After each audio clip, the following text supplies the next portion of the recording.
Hello friends, welcome to my channel. आज मैं आपको वन पीस ड्रेस बनाना बताऊंगी, वो भी पफ स्लीव्स के साथ। तो इस ड्रेस को बनाने के लिए यहाँ पे मैंने 1 मीटर कपड़ा लिया है, जिसका अर्ज या पैना होता है वो 60 इंच का है। अब यहाँ कपड़े को मैंने इस तरह से किनार मिलाकर डबल फोल्ड कर लिया है। अब इसको एक बार और फोल्ड कर लेंगे। जिधर से इसकी ओपन साइड है उस साइड से इसको फोल्ड करना है। और जितनी चौड़ाई में हमें ड्रेस की कटिंग करनी है उतना ही कपड़ा हमें 4 फोल्ड करना है। तो इसकी चौड़ाई मैंने 10 इंच रखी है। अब सबसे पहले ऊपर की साइड से कपड़े को सीधा करना है, तो स्केल से एक बार सीधी लाइन ड्रॉ कर लेंगे।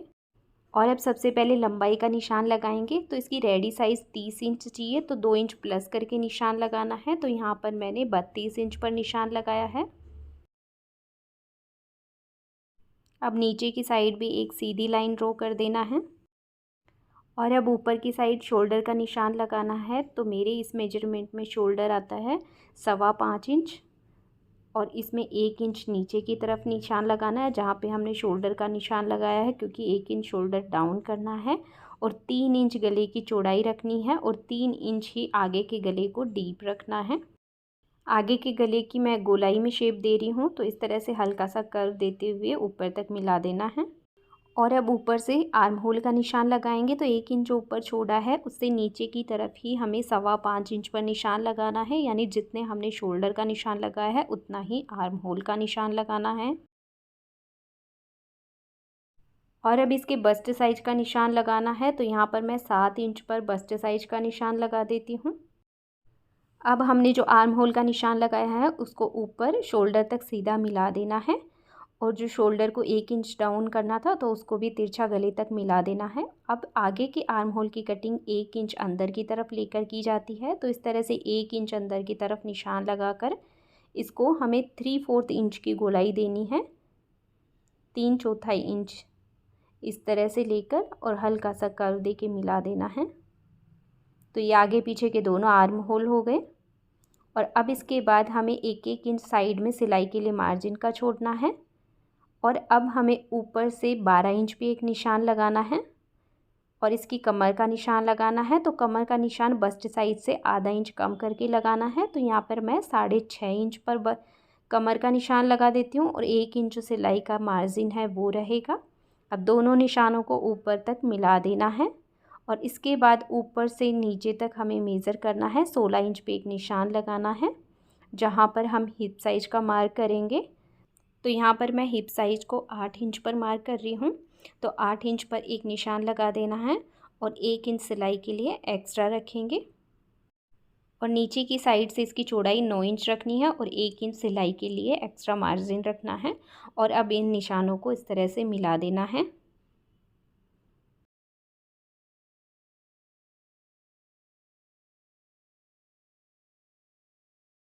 और अब इसकी कटिंग कर लेते हैं। तो गले की कटिंग को बाद में करना है और बाहर की साइड जो आर्म होल का निशान है उस पर से इसकी कटिंग कर लेनी है।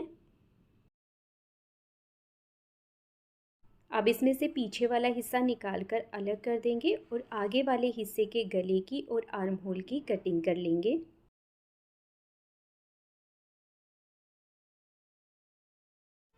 अब पीछे वाले हिस्से के भी गले की कटिंग करेंगे। तो गले की चौड़ाई 3 इंच रखनी है और गले को डीप यहाँ पे 1.5 इंच रखना है। और इसको भी हल्की सी गोलाई देते हुए ऊपर तक मिला देना है। इसके बाद इसमें मैं यहाँ पर 3 इंच का एक कट रख रही हूँ, जिससे कि इसको सिर में से हम जब पहनते हैं तो आसानी रहे, क्योंकि आगे का गला भी डीप नहीं है और पीछे का गला भी डीप नहीं है। तो इसमें हम पीछे की साइड 3 इंच का एक कट लगाएंगे। और अब इन गले की पट्टियाँ निकालेंगे। तो पहले नीचे कपड़े को डबल फोल्ड कर लेना है और उसके ऊपर गले की शेप ड्रॉ कर लेनी है।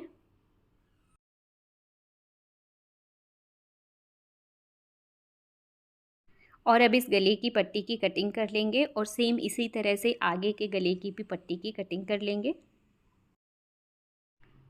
और अब इसके पफ स्लीव्स की कटिंग करेंगे। तो कपड़े को सबसे पहले इस तरह से 4 लेयर में बिछा लेना है। एक तरफ इसकी फोल्डिंग साइड है, एक तरफ इसकी ओपन साइड है। अब इसकी टोटल लेंथ 20 इंच ली है और इधर से इसकी चौड़ाई है 8 इंच। अब यहाँ ऊपर की साइड पफ बनाने के लिए 5 इंच एक्स्ट्रा कपड़ा रखना है। तो 5 इंच पर एक निशान लगाना है और इसके बाद हमें एक 4 इंच के ऊपर निशान लगाना है। तो इस तरह से रेडी होने के बाद ये स्लीव्स 15 इंच रहेगी, जिसमें से 1 इंच नीचे की तरफ फोल्ड कर देंगे तो 14 इंच रेडी साइज रह जाएगी। तो इसी तरह नीचे की साइड भी सेम निशान लगा देंगे और उसके बाद इनको सीधी लाइन ड्रॉ कर लेंगे।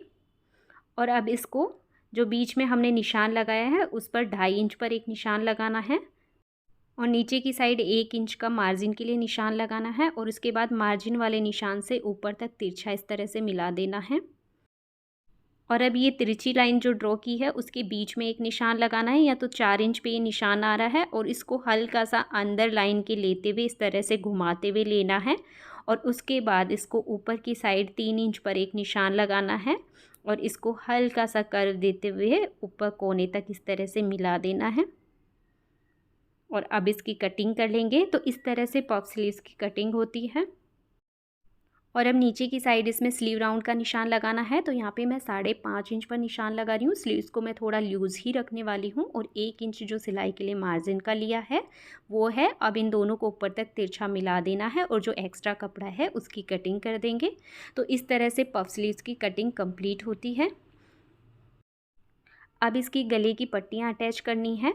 तो पीछे वाले हिस्से में गले की पट्टी अटैच करेंगे, तो पट्टी को सीधी साइड से गले के ऊपर रखना है और अब इसको पिन से एक बार फिक्स कर देंगे, जिससे कि आगे पीछे बिल्कुल भी ना खिसके। और बीच में जो कट है उसके ऊपर भी हम पिन से फिक्स कर देंगे और अब इसकी सिलाई लगा लेते हैं।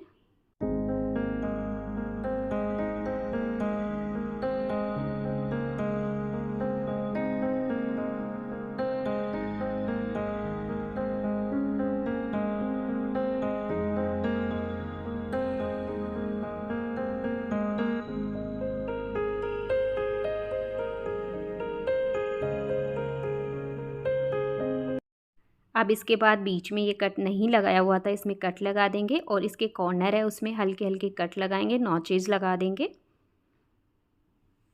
और जहाँ से गले का घुमाव है उसमें भी हल्के छोटे छोटे कट लगाने हैं और उसके बाद इस पट्टी को अंदर की साइड, उल्टी साइड अंदर की तरफ फोल्ड कर देना है। तो इस तरह से इसको अंदर की तरफ फोल्ड करके एक बार इसके ऊपर प्रेस लगा लेंगे अच्छे से। तो इसमें ऊपर से सिलाई लगाने की ज़रूरत नहीं पड़ेगी, ये अच्छे से ऐसे ही फिक्स हो जाएगी। और अब इसके आगे वाले गले के ऊपर भी पट्टी पर सिलाई लगाकर अंदर की तरफ फोल्ड कर देंगे। अब यहाँ मैंने आगे वाले गले के ऊपर भी सिलाई लगा दी है। अब इसके शोल्डर को अटैच करना है, तो वो किस तरह से करना है जिससे कि बिल्कुल परफेक्ट फिनिशिंग आए। तो गले की जो पट्टी है पीछे वाले हिस्से की, उसको मैंने सीधा कर लिया है और बाकी जो शोल्डर है उसको मैंने पिन से फिक्स कर दिया है। तो दोनों साइड इसी तरह से करना है। दूसरी साइड भी ये पट्टी को सीधा कर लेना है और बाकी जो शोल्डर है उसको पिन से फिक्स कर लेना है। और अब जो पट्टी हमने बाहर निकाली है उसको छोड़ते हुए दोनों शोल्डर के ऊपर सिलाई लगा देनी है। तो यहाँ पे शोल्डर के ऊपर मैंने सिलाई लगा दी है। अब इसके बाद जो पिन लगाई है उनको हटा देंगे और जो हमने पट्टी जो साइड रखी थी उसको हमें इसको पीछे की तरफ, जैसे आगे की पट्टी है तो इसको इस तरह से सामने की तरफ लेते हुए उसके ऊपर सिलाई लगा देनी है। तो ये सामने वाली पट्टी है इस तरह से, तो इसको पीछे किया मैंने और इसके ऊपर पिन से फिक्स कर दिया और उसके बाद इसके ऊपर सिलाई लगा दी। अब इस पट्टी को हम वापस से अपनी जगह पर फिक्स कर देंगे, यानी पीछे की साइड इसको फोल्ड कर देंगे। तो इस तरह से बहुत ही अच्छी फिनिशिंग आती है। अब इसके स्लीव्स अटैच करेंगे, तो उससे पहले इस स्लीव्स में हमें पफ बनाना है। तो इसके बीच में जहाँ हमने घुमाव का निशान लगाया था वहाँ पर एक हमें निशान लगा लेना है दोनों तरफ बराबर और उसके बाद इसकी इस तरह से प्लीट्स बनाना शुरू करना है। तो सीधी साइड से जब करके देखें तो इन प्लीट्स का मुंह ऊपर की तरफ होना चाहिए। तो इस तरह से छोटी छोटी प्लीट्स बनानी है और मैं पिन से फिक्स करती जा रही हूँ। और अब इस स्लीव्स पे जो प्लीट्स बनाई है इसके ऊपर एक सिलाई लगा देंगे और इसके बाद हम पिन निकाल कर अलग कर देंगे और सेम इसी तरह से दूसरी स्लीव्स में भी पफ बनाकर तैयार कर लेंगे और उसके बाद इन स्लीव्स को ड्रेस के साथ अटैच कर देंगे। तो यहाँ मैंने ड्रेस के साथ दोनों स्लीव्स को अटैच कर दी है। अब स्लीव्स को अटैच करने के बाद स्लीव्स के आगे की तरफ 1 इंच कपड़ा फोल्ड करके एक सिलाई लगा देंगे। अब यहाँ दोनों स्लीव्स के ऊपर मैंने सिलाई लगा दी है। इसके बाद इसके साइड में हमने 1 इंच मार्जिन के लिए कपड़ा छोड़ा था, तो 1 इंच कपड़ा छोड़ते हुए फिटिंग वाली सिलाई लगा लेंगे दोनों साइड में। अब यहाँ मैंने दोनों साइड फिटिंग वाली भी सिलाई लगा ली है। इसके बाद नीचे की साइड भी 1 इंच कपड़ा फोल्ड करते हुए सिलाई लगा देनी है अब नीचे से फोल्ड करने के बाद इसमें पीछे की साइड एक बटन लगा देंगे और दूसरी साइड में हम धागे से ही एक लूप बना देंगे। और पीछे की साइड मैंने ये बटन और लूप भी बना दिया है। इससे ड्रेस को पहनने में थोड़ी सी आसानी रहेगी।